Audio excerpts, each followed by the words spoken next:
this week's video starts with a great story for you. So years ago I was walking through Auckland in New Zealand. I saw a chess shop with a lovely looking chess sets in it.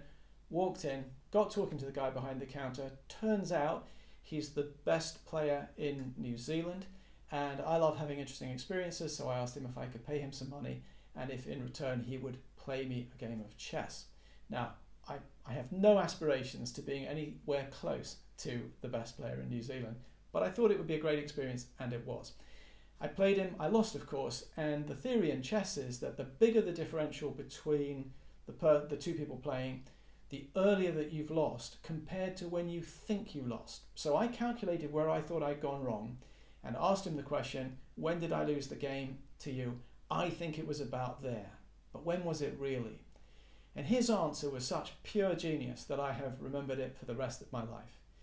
He said, when you agreed to play me. How very true. Fast forward to today. We meet people all the time who would love to learn a second language, but they haven't got the confidence to start, probably because they've had a bad experience in the past, and somebody falsely convinced them that it was about them and not the method that they were using. So we will always hear people say, I'm not very good at languages. What we never hear is, I had a bad plan, I had a bad method. If I change my approach, I think I could do well. We never hear that. Now, most people are using a method, and they don't think of it as a method because it's never been given a name. But let's give it a name now. We'll call it the traditional method.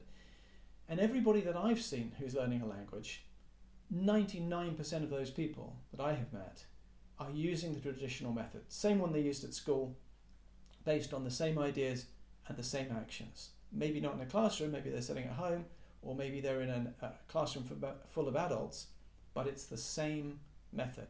Last week, Chrissy talked to you about how to form a better plan, and she recommended to you that you base your plan around the acronym SMART, SMART standing for specific, measurable, attainable, relevant, and trackable. And today I'd like to talk to you about the T of SMART, trackable. When I talk to students, bear in mind that I'm often asked to coach students who are not getting the grades that they want to get. And when I do that, I always ask them exactly where they are in their course, how much time they are through their course, and how their achievement is through their course. I have never had a student who could tell me the answer to that question with any sort of precision. Most of them have no idea at all.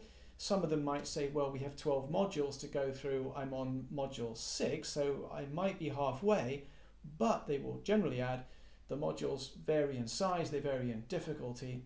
Basically, they don't know. But even if they did know, they would know the wrong thing. Because an education is not what you learn, it's what you remember. And especially true in language learning, you have to accumulate all of it because you never know which word, which bit of grammar you're going to have to use in any given moment.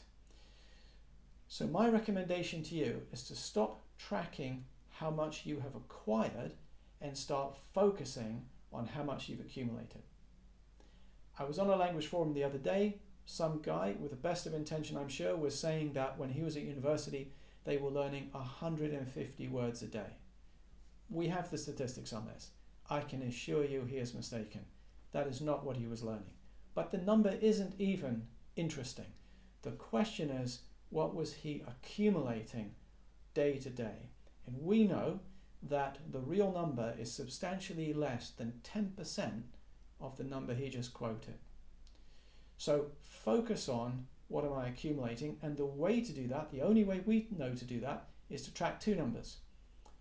How much you've acquired and what percentage you can use today if you were tested on everything that you've learned up to this point. Not just a little bit that you did this week or in the last month or the last module, all of it. So we track both those numbers all the time. Now, if you do this, this will allow you to eliminate cramming.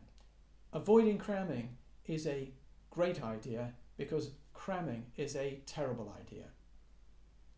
3 reasons that cramming is a terrible idea. It's highly stressful. It only works for a small percentage of the population generally. And it doesn't allow you to see the problems that are coming early and take remedial action to make sure that you're successful. It seems to me crazy that 1 million students in the UK every year go through our GCSE program and half of them fail. This should not be a surprise. What should be happening is that 2 months into that course, there should be an analysis done that says, right, great, we know something useful. If you carry on the way you're carrying on, you're going to get a grade that is not very pretty or very useful.